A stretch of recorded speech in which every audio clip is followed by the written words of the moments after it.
في يوم الخميس 23 يناير سنة 2025 بيكون سيد وأمه مستنيين رجوع أخوه هاني زي كل يوم من الشغل، لكن الغريب إن هاني بيتأخر في الرجوع، والتأخير ده ما بيكونش ساعة ولا 2، لا ده 7 أيام كاملة، وهاني لحد دلوقتي مختفي. فجأة بيجيلهم مكالمة من اسم الشرطة، وهنا ظهرت مفاجآت مرعبة في كل وسائل السوشيال ميديا. لو عايز تعرف إيه اللي حصل وتشوف تفاصيل أغرب قضية شغلت الناس، تابع معايا في الموضوع من أوله.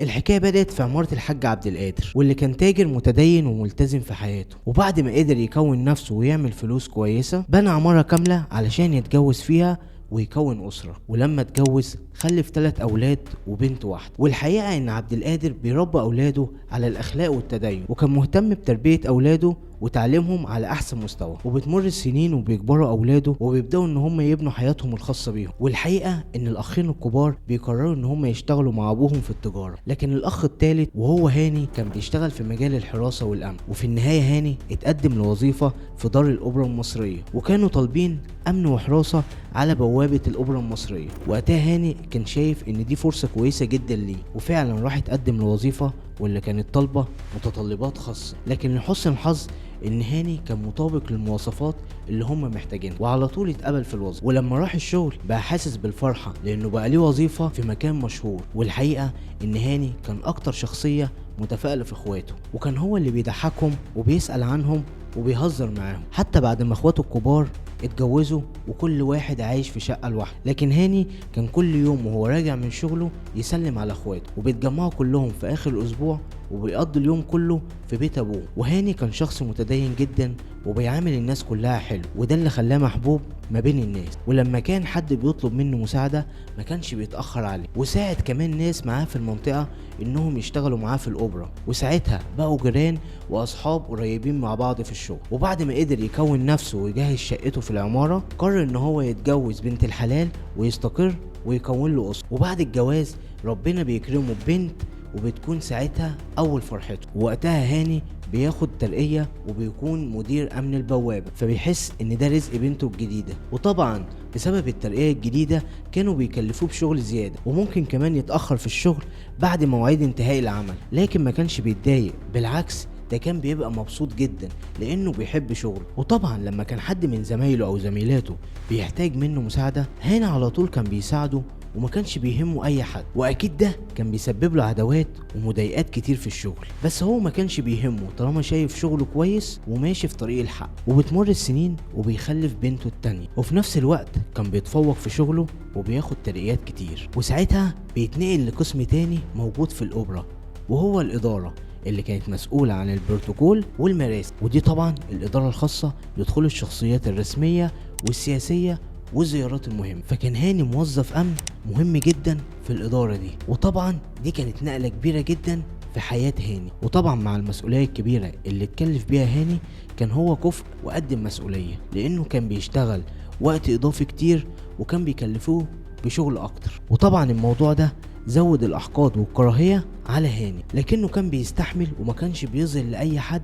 ان هو مضغوط او تعبان، وكان بيظهر لهم ان هو مبسوط وقدم مسؤولية وان هو بيحب شغله. وبتمر الايام والشهور وهاني ربنا بيرزقه ببنته التالتة، وكانت كل حاجة ماشية تمام لحد ما في يوم بتحصل حاجة غريبة. هاني بيكون عنده حفلة في الأوبرا وبيحضرها أخو هاني، وساعتها بتحصل مشادة ما بين هاني وما بين واحد زميله وبيتخانقوا سوا. وساعتها بدلة هاني بتتقطع وأخوه بيقوله إن هو لازم يروح علشان ما ينفعش يقف في الحفلة وهي بدلته مقطوعة. لكن هاني ساعتها ما بيغيرش بدلته وبيكمل شغل. ويمكن ده الخلاف الوحيد اللي شافه سيد اخو هاني، اللي عرف من ساعتها ان هاني اخوه بيقابل ضغوطات كتير موجودة في الشغل، لكنه مش بيحكي اي حاجة عن شغله لاخواته. المهم ان هاني يوم الخميس 23 يناير بيسلم على مراته وبناته ال3 اللي بقوا عرايس، اللي اول واحدة عندها 15 سنة والتانية عندها 9 سنين والاخيرة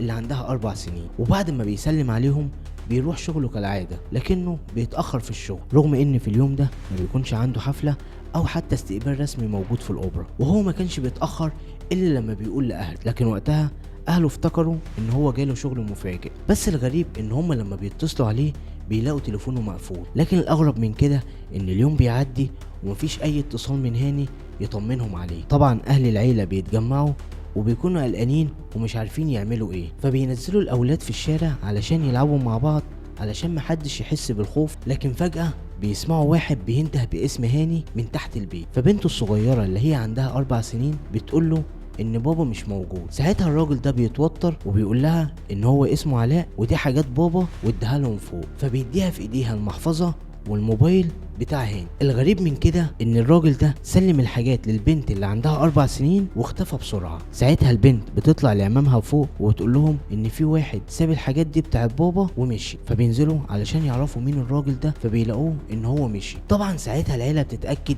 ان في حاجة غريبة حصلت لهاني، علشان كده العيلة بيقرروا ان هم يتصرفوا ويدوروا على هاني. وفعلا كل واحد فيهم بيدور في اتجاه. الاخ الكبير بيروح الاوبرا يسأل عليه، واخوه سيد بيروح المستشفيات يسأل عليه برضه، وحسن جوز اخته بيروح يسأل عليه في اقسام الشرطة، وكمان بيدوروا عليه في الاماكن اللي هو متعود يروح لها. لكن مفيش حد بيوصل لحاجة ولا بيعرفوا هو فين. ولما بيسألوا اصحابه في الاوبرا بيقولوا كلهم ان هم مش عارفين راح فين، وانه ما جاش الشغل، واخر مرة شافوه كان يوم الخميس. لكن واحدة زميلة هاني ودي كانت الوحيدة اللي صادقة معاهم لما قالت لهم ان هاني يوم 23 يناير اللي هو موافق يوم الخميس جه الشغل الصبح عادي، وكانوا بيتكلموا وبيهزروا مع بعض لمدة توصل لساعة ونص. وبعد كده واحد نده عليه وقال له تعالى معايا عند المدير، فبيخرج معاه هاني وبيروحوا عند المدير، ومن ساعتها ما شفناهوش. طبعا اخو هاني حس ان في حاجة غريبة حصلت لهاني، وبيتأكد ان اخوه في مشكلة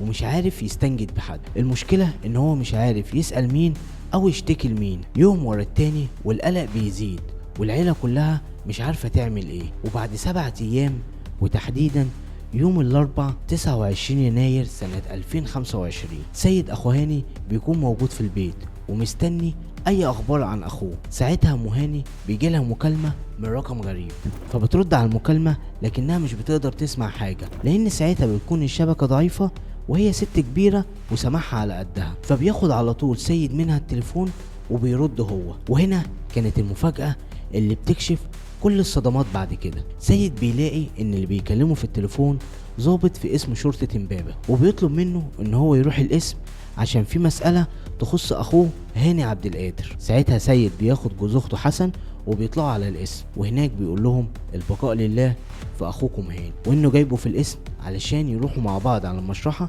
علشان يتعرفوا على الجثة. وطبعا انهار ساعتها سيد وحسن لما شافوا جثة هاني، واللي كان واضح عليها ان هي تعرضت للتعفن، بس ملامحها كانت واضحة ومعروفة ليهم، فقدروا على طول ان هم يتعرفوا عليه. وبيتفاجئوا ان الضابط بيقول لهم ان هم لقوا جثة هاني عايمة على وش النيل في امبابة. ساعتها سيد وحسن بيفتكروا ان هو اتعرض لحاجة ووقع في المية، فبيطلبوا من الضابط ان هو يطلع لهم تصريح دفن علشان يدفنوه. لكن الضابط بيرفض وبيقول لهم ان في شبهة جنائية ولازم ان هم يبعتوه المشرحة علشان يطلعوا سبب الوفاة. وساعتها سيد وحسن بيحسوا ان الموضوع خطير وكبير، ولما بيطلع تقرير الفحص الجنائي بيقولوا فيه ان هو مات غريق، لكن في شبهة جنائية في الموضوع. وساعتها التحقيقات بتستمر في الموضوع، وساعتها بينتشر خبر وفاة هاني في كل مكان وكل وسائل التواصل الاجتماعي، وبيكون الموضوع صدمة لكل اصحابه ولأهله. لكن فجأة ووسط كل ده بيظهر منشور على الفيسبوك بيقول ان هاني عبد القادر انتحر في نهر النيل بتاع امبابة لانه تعرض لظلم كبير من المديرين بتوعه في الشغل اللي كانوا عايزين يمشوه من الشغل، علشان كده هو انتحر لما حس بالظلم الكبير عليه. وكمان اتكتب في المنشور انهم لقوا رسالة كتبها هاني قبل ما ينتحر، وكان مكتوب جواها كلام يوجع اي حد. نص الرسالة بيقول: رسالة من مظلوم الى ظالمه، ستراني في احلامك وفي عقوق ابنائك وفي غدر من حولك وهجر اصحابك ودعائك الذي لا يستجاب وفي مرضك وفي ضعفك. وفي النهاية مضى الرسالة بالمرحوم هاني عبد القادر. طبعا الرسالة دي لما انتشرت قالوا ان هاني انتحر بسبب الضغط والظلم اللي هو تعرض، وفورا الدنيا اتقلبت واتحركت كل المسؤولين اللي موجودين في الاوبرا، لحد ما وصلت الاخبار لوزير الثقافة اللي قرر يعمل لجنة خاصة تحقق في الموضوع وتحقق في حالة هاني وتشوف الظلم اللي تعرض له. وطبعا كل الموسيقيين والفنانين ومعظم اللي شغالين في الاوبرا طلعوا ينهوا هاني ويقولوا ان هو كان شخص مثالي وموظف اخلاقه عاليه. وقالوا كمان ان صديق هاني المقرب اتوفى فورا اول ما سمع خبر وفاته. بس المشكله بقى ان سيد اخو هاني وحسن جوز اخته اول ما شافوا الرساله دي موجوده على الفيسبوك قالوا على طول ان ده مش خط هاني، وساعتها راحوا بلغوا الشرطه وقالوا للشرطه ان خط هاني مش كده، وطلعوا ورق موجود عندهم في البيت بخط هاني، وده معناه ان حد كتب الرساله دي علشان يبين ان هاني انتحر. بس مين اللي بيعمل كده؟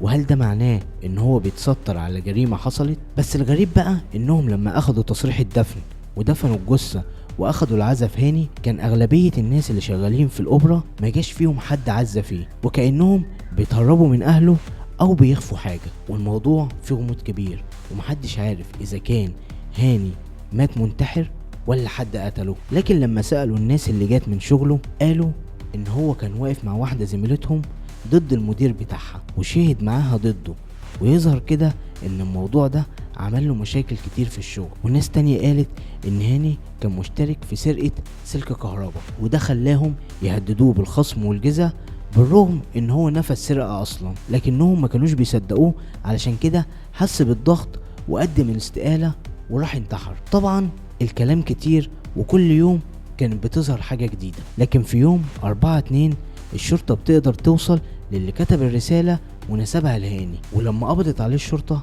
لقوا معاه اصل الرسالة اللي كتبها، وعرفوا ان اللي كتبها كان موظف سابق في الاوبرا وتعرض للظلم برضه وطردوه. علشان كده لما سمع خبر انتحار هاني كتب الرسالة دي علشان يقول ان هاني اتعرض لظلم وده اللي خلاه ينتحر، وهو كتب الرسالة دي علشان يحسس المسؤولين ان في حاجة غلط موجودة في الاوبرا. لكن طبعا الموضوع ده فيه غموض كتير وفي ناس كتير من زمايله مخبيين حاجات وباين عليهم الغموض. المهم ان تم القبض على اللي كتب الرسالة واتحكم عليه ب4 ايام على ذمة القضية. تفتكر يا عزيزي المشاهد هاني فعلا انتحر ولا المسألة فيها سر تاني لسه هنكتشفه الايام اللي جاية؟ وبكده تكون نهاية حلقتنا خلصت، وما تنساش تعمل لنا لايك وتشترك في القناة، واشوفكم الفيديو الجاي. سلام.